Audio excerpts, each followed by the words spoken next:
그동안 장로로 또 권사로 충성하시다가 정년이 되어 은퇴하시는 분들께 그동안의 노고와 희생을 치하하며 하나님께 큰 복을 주시기를 축원합니다. 아멘.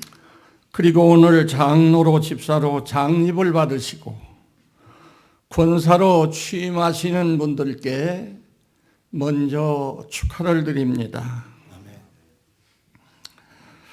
동서고금을 막론하고 인간 집단의 문제는 그 구성원들이 자신의 직분과 사명을 바로 이해하지 못하는 데 있습니다. 자기가 무엇을 해야 할 사람인지, 자기 위치도 모르고 해야 할 사명도 모르기 때문에 할 일을 하지 못합니다. 또 해서 안 될 일을 하게 됩니다. 그래서 결국 문제를 일으키게 되는 것입니다. 그래서 헬라의 유명한 철학자 소크라테스라고 하는 사람은 그노띠 세아우톤이라고 하는 말을 했습니다. 무슨 말인고 하니 내 자신을 알라, 그러한 뜻입니다. 내 자신을 알라. 대단히 쉬운 말 같지만은 대단히 의미심장한 말입니다.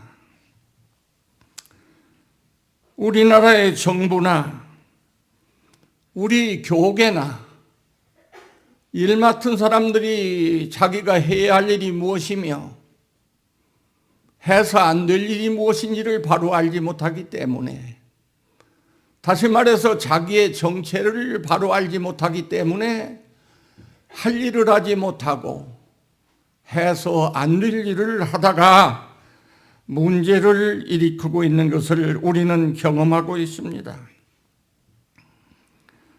그래서 이 시간 임직을 받는 분들에게 직분과 사명이라고 하는 제목을 가지고 잠시 말씀을 드리려고 하는데, 제가 이 설교를 제대로 하려면 아마 100분은 해야 할 것입니다. 그런데 이러한 여러 행사가 겹쳐 있는 이러한 때에는 긴 설교를 모두가 좋아하지 않아요. 짧게 하기를 원합니다. 그래서 한 3분의 1로 줄여서 이 설교를 하겠는데, 대신 들으시는 분들이 잘 들으시기를 바랍니다.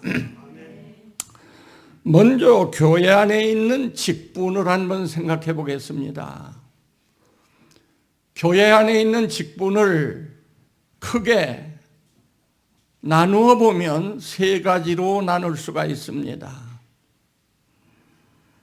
첫째는 소명직이요, 두 번째는 선출직이요, 세 번째는 임명직입니다. 그 소명직이란 뭐냐? 소명이란 말은 왕의 부름을 소명이라 그렇게 말합니다. 그런데 교회 안에서 소명이라 할 때는 거절할 수 없는 하나님의 부르심을 소명이라 그렇게 말합니다. 교회 안에 있는 직분 가운데 하나님께서 직접 불러 쓰시는 직분이 있어요. 오늘 본문 11절에 보면 그가 그랬습니다. 그가, 주어가 3인칭 난수 대명사 그가, 그는 하나님을 가리킵니다. 그가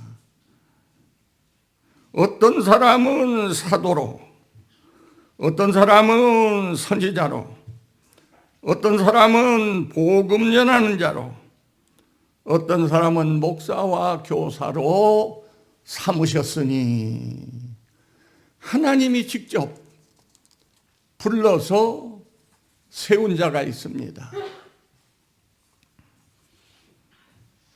여기 언급된 이 직분들은 하나님께서 직접 불러 쓰시는 직분입니다. 에레미야 1장 5절에 보면 이런 말씀이 있습니다.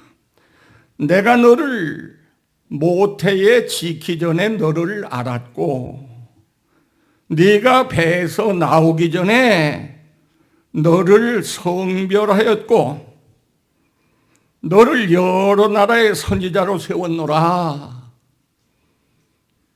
선지자를 세울 때 모태에 지기 전에 벌써 하나님께서 알았다는 거예요. 모태에서 나오기 전에 벌써 성별해 놓았다. 하나님께서 벌써 구별해 놓으셨다는 것입니다. 네. 그래서 지금 11절에 있는 말씀 그대로 이 직분들은 선지자, 사도, 복음 전도자, 목사, 이분들은 하나님께서 직접 불러 쓰시는 그러한 직분들입니다. 그 다음에 선출직이 있습니다. 오늘 장로님, 안수받는 집사님, 취임하시는 권사님, 이분들은 교회가 선거를 통해서 선출을 했습니다. 적어도 교인 3분의 2 이상이 이분들을 투표를 해서 선출을 해서 세우게 됩니다. 이게 선출직. 그 다음에 세 번째는 임명직이 있어요. 교회의 모든 행정을 위임 맡은 당회가 서리 집사나 또 그 다음에 찬양대원이나 주일학교 교사나 교회를 관리하는 관리 집사님, 이런 분들은 임명을 합니다. 임명. 그래서 지금 말씀드린 대로 소명직, 교회가 선출하는 선출직, 당회가 임명하는 임명직, 세 가지 직분이 있다는 것을 우리가 알아야 되겠습니다. 그러면 두 번째로 우리가 생각할 것은 직분을 세우는 목적이 무엇이냐? 국가가 공무원을 채용합니다. 목적이 있습니다. 회사들이 사원을 채용합니다. 목적이 있습니다. 일을 맡겨서 일을 하게 하기 위해서 일꾼을 세우는 것입니다. 하나님께서 소명직이도 했던 선출직이도 했던 또는 임명직이도 했던 이렇게 임명하는 까닭은, 직분을 세우는 까닭은 일시키기 위해서, 일을 하도록 하게 하기 위해서 세운다는 것을 우리가 알아야 되겠습니다. 그렇기 때문에 모든 교회 안에 있는 직분자들은 일꾼들입니다. 바울 사도가 고린도전서 4장 1절에 이렇게 말합니다. 사람들이 마땅히 우리를 그리스도의 일꾼으로 여길지어다. 바울 사도 같은 위대한 인물도 일꾼이에요. 바울 사도와 함께 일하던 신라 같은 사람도 일꾼이에요. 우리는 모두가 다 교회 안에서 일하라고 일꾼으로 하나님께서 세우신 것입니다. 이 일꾼이라고는 말 원어를 보면 휘펠레테스라고 합니다.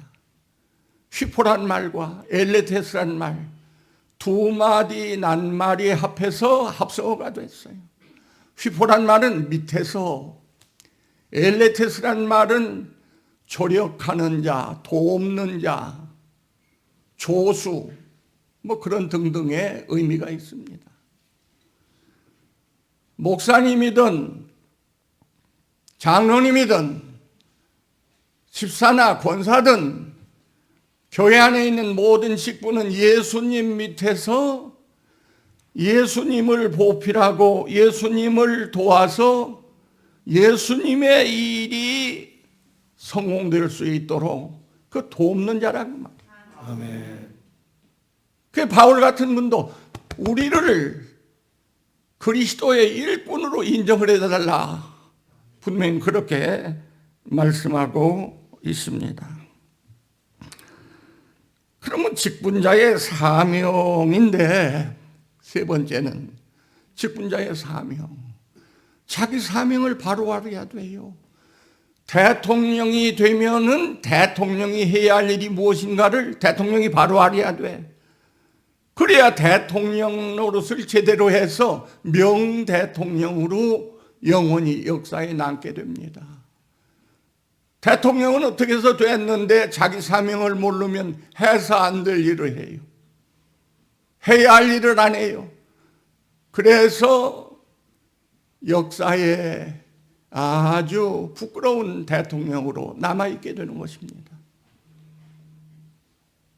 목사나 장로나 교회 안에 있는 모든 직분도 마찬가지입니다.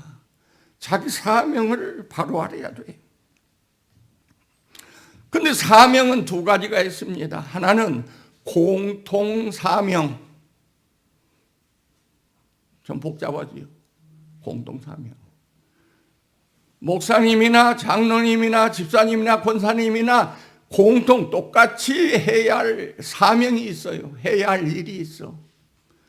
그런가 하면 두 번째는 무슨 사명이 있느냐 하면 그 직분에 따른 특유한 독특한 사명이 따로 있습니다. 쉽게 설명을 하면 우리나라에는 군인이 있습니다. 군인이 몇 종류의 군인이 있지요?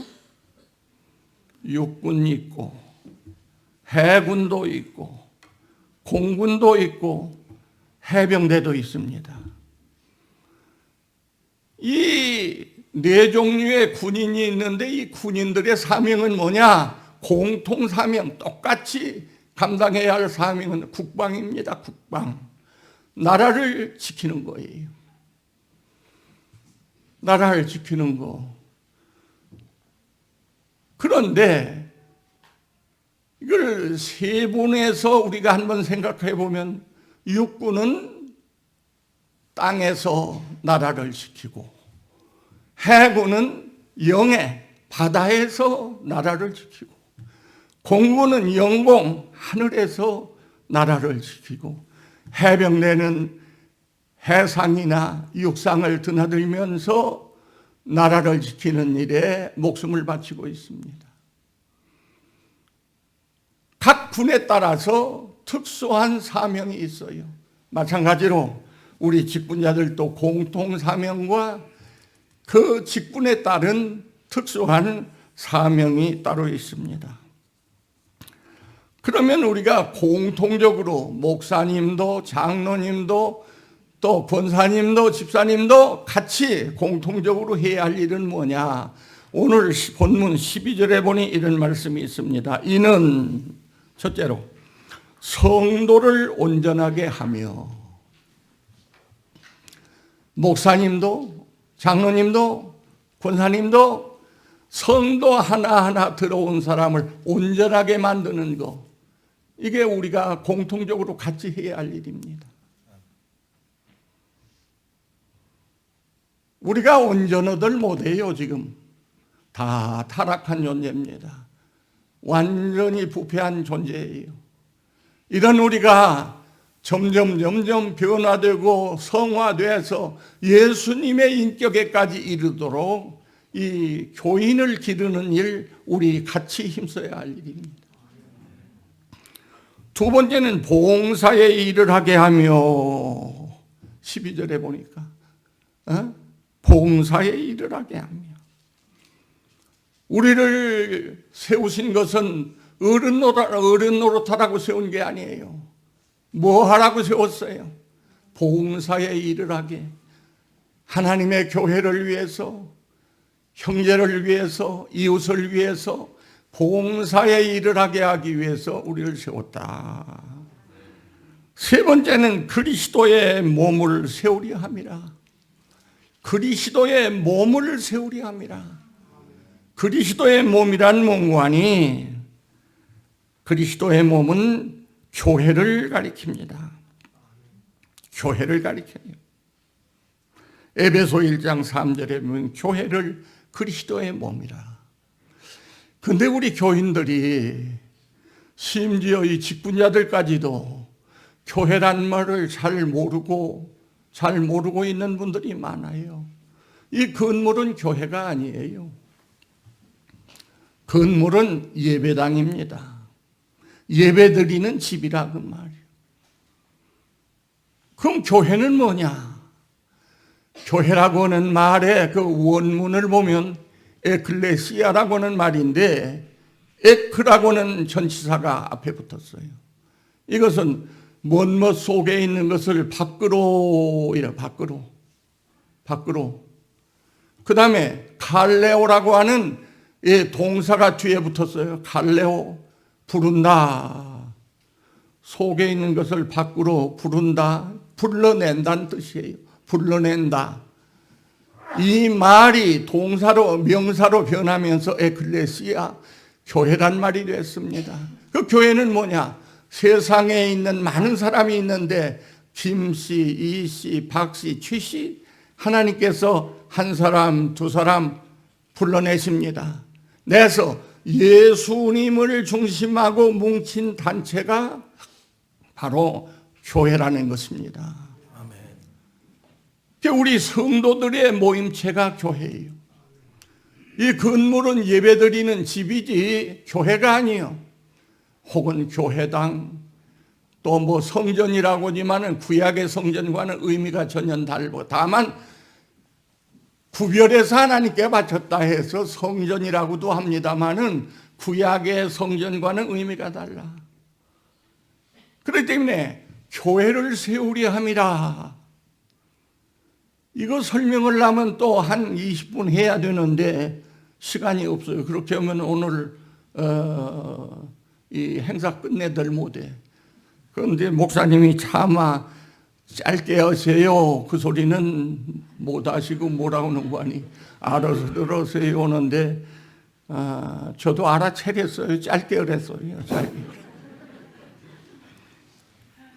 제 설교가 본교회에서도 아주 길어요. 그래서 제가 설교를 하고 나면은 젊은 사람들은 별로 좋아하네. 너무 길다고. 또 집에 가면 또 우리 내무부 장관이 설교를 왜 그렇게 길게 하시느냐고. 그래요. 네. 교회를 세우려 합니다. 교회는 어떻게 세우느냐? 성도 한 사람 한 사람이 점점 성화돼서 예수님의 모습을 갖게 되고, 또 택함 받았지만 아직 부름 받지 못한 사람들이 세상에 많이 있어요. 그 사람들을 불러다가 제자교회로 자꾸 이끌고 이웃에 있는 교회로 이끌어서 숫자적으로 이제 만수가 차야 돼. 예수님 오시는 날까지 그 일은 계속돼야 합니다. 아멘. 이렇게 해서 이제 교회가 성장하게 되는 것입니다. 질적으로 성장, 이건 성화. 양적으로 성장, 이것은 택함 받은 자 전부가 부름받고 교회에 나와서 구원받게 될 때 이게 완성된다는 것을 기억하면서 그 일을 하게 하기 위해서 하나님께서 직분자들을 세워주셨다는 겁니다. 아멘. 이걸 꼭 여러분들이 기억하셔야 되겠습니다. 그 다음에 그러면 각급 직분에 따른 고유 사명이 있는데 짧게 해보십시다. 고유 사명. 소명직이 있다겠지. 소명직. 이 교회 권 목사님은 소명직입니다. 하나님께서 벌써 장세전에 택해놨어요. 목사시키려고 택해놨어. 때 되니까 불렀어요. 그래서 목사가 된 것입니다. 소명직. 에레미야 1장 7절에 보니까 여호와께서 내게 이르시되 너는 아이라 말하지 말고 내가 너를 누구에게 보내든지 너는 가며 내가 네게 무엇을 명하든지 너는 말할지니라. 소명직. 목사님은 누구에게 보내든지 가라는 거예요. 김정은이한테 가거라 하면 가야 돼요. 누구에게 보내든지 가며 무슨 말을 내가 네게 시키든지 너 그거 하나도 빼놓지 말고 다 가서 말해라. 이게 소명직 받은 목사님들이 해야 할 일입니다. 에스겔 3장 17절 너는 내 입의 말을 듣고 나를 대신하여 그들을 깨우치라. 소명직 목사님은 하나님을 대신해서 하나님 말씀 잘 듣고 그 말씀 가지고 가서 깨우치라. 깨우치라. 하나님을 대신해서 일하는 자입니다. 에스겔 33장 7절 인자야 내가 너를 이스라엘 족속의 파수꾼으로 삼음이 이와 같으니라. 그런즉 너는 내 입의 말을 듣고 나를 대신하여 그들에게 경고할지니라. 목사님은 경고도 해야 돼요. 하나님을 대신해서 경고도 해야 돼요. 그래서 이 소명직이란 하나님을 대리해서 하나님의 말씀을 사람들에게 전하고 공포하고 선포하고 알리고 때로는 꾸중도 하고 때로는 책망도 하고 이게 바로 소명직의 사명입니다. 그렇기 때문에 이 소명직 목사님은 자기 말을 하면 안 돼요. 하나님의 말씀을 잘 듣고 하나님의 말씀을 외쳐야 됩니다. 하나님의 말씀. 그러면 장로의 직분 한번 생각해 보십시다. 나 이거 대전노예도 물어봐야 대답을 하는 사람이 없어. 혹시 이 노예는 아시는지 모르겠네요. 장로라고는 직분이 교회 안에 들어오게 된 원인이 뭔지 아십니까? 그걸 알면 설명 길게 할 필요 없어요. 장로제도가 교회 안에 들어오게 된 원인. 우리가 구약성경 민수기 11장 11절 이하를 쭉 읽어보면 이 하나님의 종들의 사명이 얼마나 어려운지 몰라요. 모세는 천하에 그렇게 유수는 사람이 없다고 했는데 모세가 하나님의 종으로 이스라엘 백성들을 인도하여 나가다가 너무너무 괴로우니까 하나님 앞에 땡깡을 부립니다. 민수기 11장 11절 이하 15절에 보면 주께서 내게 이렇게 행하실진대 구하옵나니 내게 은혜를 베푸사 즉시 나를 죽여. 하나님 보고 지금 땡깡 부리는 거예요. 하나님 내게 이렇게 무거운 짐을 지어 놓으셨는데 차라리 은혜를 베풀어 나 지금 즉시 죽여주세요. 즉시 나를 죽여. 내가 고통당함을 내가 보지 않게 하옵소서 그랬어요. 얼마나 힘들면 차라리 나 죽여달라고 하나님 앞에 이렇게 몸부림치겠습니까? 주의 종들이 얼마나 어려운 걸 여러분들 이해를 해야 돼요. 나 차라리 죽여달라. 모세뿐만 아니요 능력의 종 엘리야도 노뎀나무 밑에 누워가지고 이만하면 만족하니 내 생명 거두어달라고 하나님 앞에 부르짖었어요. 주의 종들의 이 수고가 이만저만한 수고가 아니에요. 이걸 알아야 돼요. 그러니까 하나님께서 모세를 불쌍히 여기사 모세야 모세에게 말씀하십니다. 그래 너 힘들지? 네가 네 민족 가운데서 장로 될 만한 사람, 지도자 될 만한 사람 네가 70명을 골라라. 그래서 내일 성막 앞에 너와 함께 그들 데리고 와서 서 있어라. 그러면 내가 내려와서 너와 말하고 그 다음 그들에게도 네가 받은 영을 주어서 너 혼자 일하지 않고 백성의 그 무거운 짐 같이 지도록 내가 해주마. 이게 바로 민수기 11장 16절로 17절에 있는 말씀이에요. 그래서 모세가 장로 노릇할 만한 사람, 지도자 노릇할 만한 사람 70명을 뽑아서 성막으로 데리고 가서 하나님께서 그들에게도 영을 주시고 사명을 주어서 장로 제도가 교회 안에 처음으로 도입되게 된 것입니다. 장로님들, 이제부터는 장로님들이 해야 할 일은 뭐냐? 모세가 하는 일을 구약의 장로들이 협력하고 힘써 같이 감당했던 것처럼 목사가 목사의 사명을 감당할 때 발목을 잡지 말고 아론과 우리 모세의 양팔을 붙들어서 손이 내려오지 않고 종일 기도함으로 이스라엘이 승리하게 한 것처럼 목사가 목사의 사명을 잘할 수 있도록 보필하고 돕고 협력하는 것, 이게 바로 장로가 해야 할 일인 것입니다. 집사님도 마찬가지예요. 권사님도 마찬가지예요. 하나님을 대리해서 일하는 주의 종을 돕고 협력하라고 하나님께서 세워주신 거라고. 이 원리를 우리가 분명히 알아야 돼요. 이 원리를 분명히 알아야 됩니다.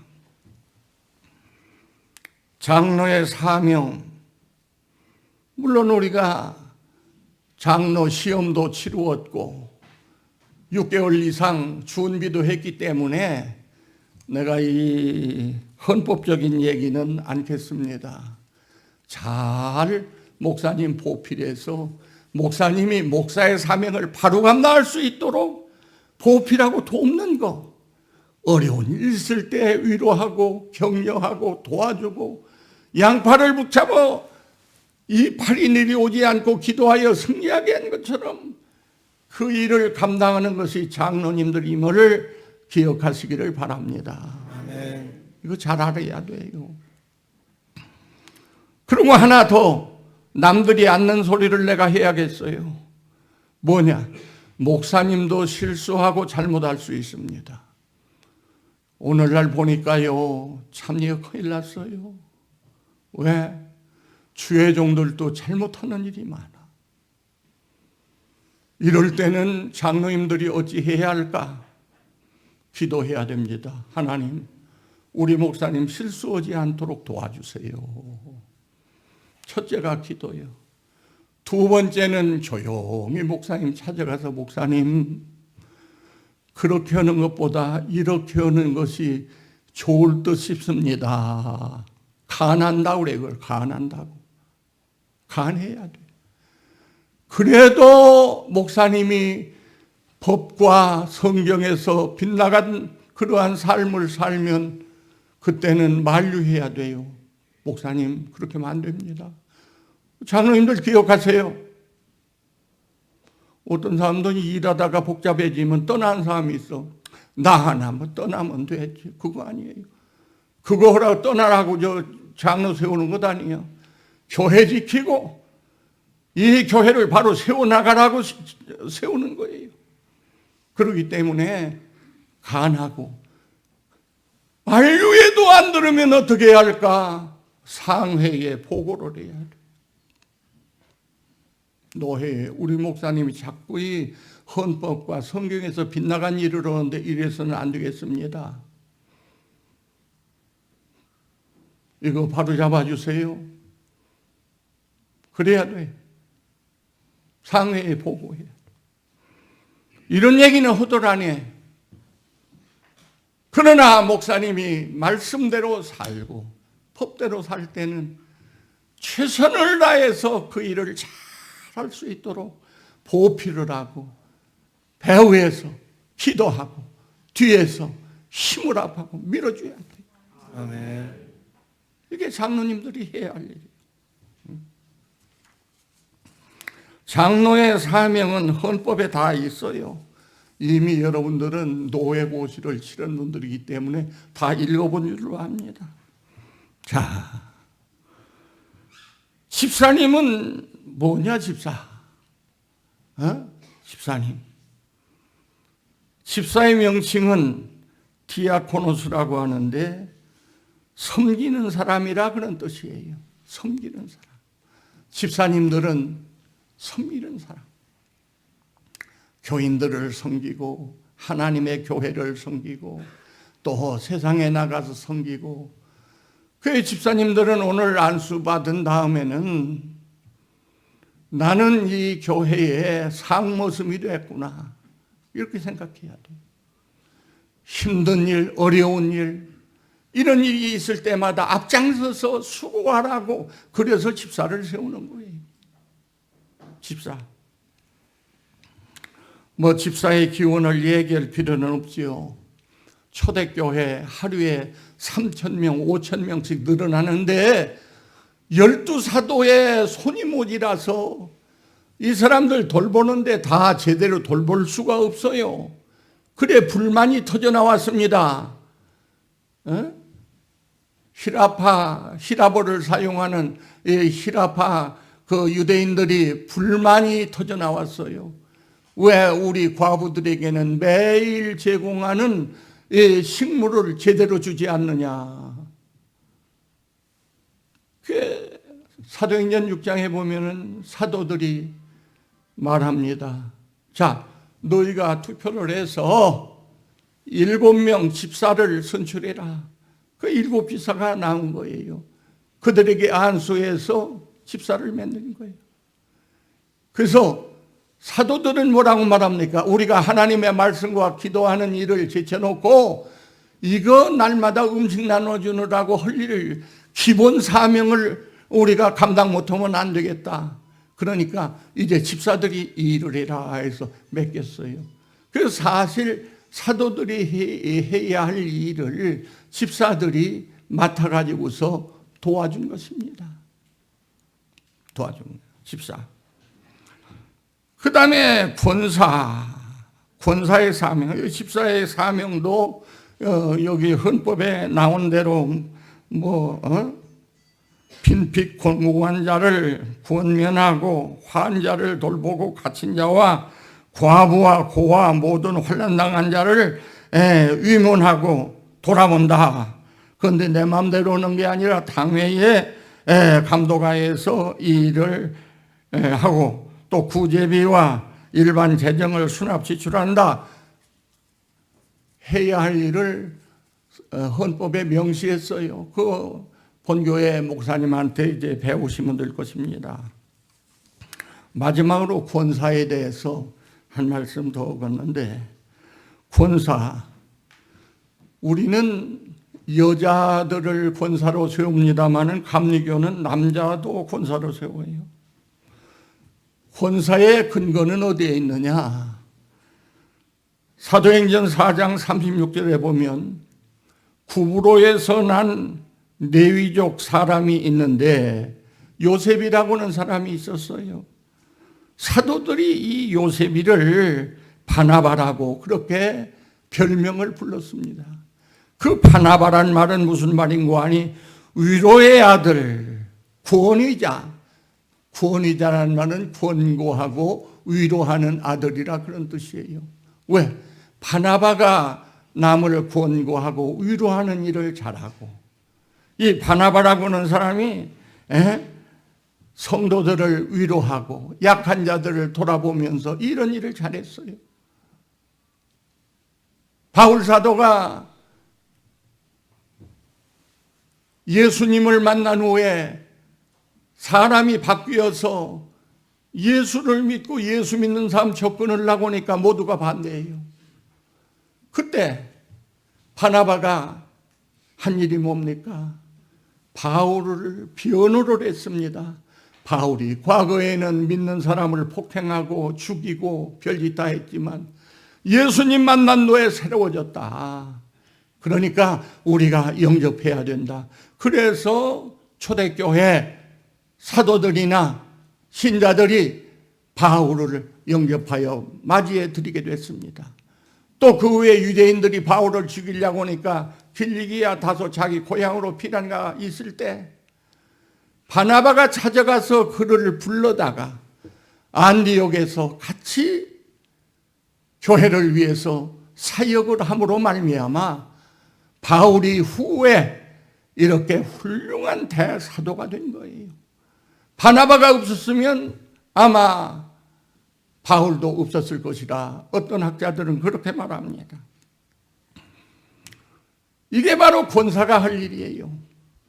권사님들은 어머니와 같이 작은 아들네도 가보고 큰아들네 집도 가보고 환자 있는 집, 가난하고 어려운 집 돌아보면서 어머니가 자녀를 보살피듯 보살피는 거, 이것이 바로 권사님들이 해야 할 그 특수한 사명이라고 하는 것을 기억하면서 앞으로 이런 일들을 잘해서 주님 앞에 서는 날 큰 상급 받는 귀한 일꾼들이 되기를 주의 이름으로 축원합니다. 아멘. 기도하십시다.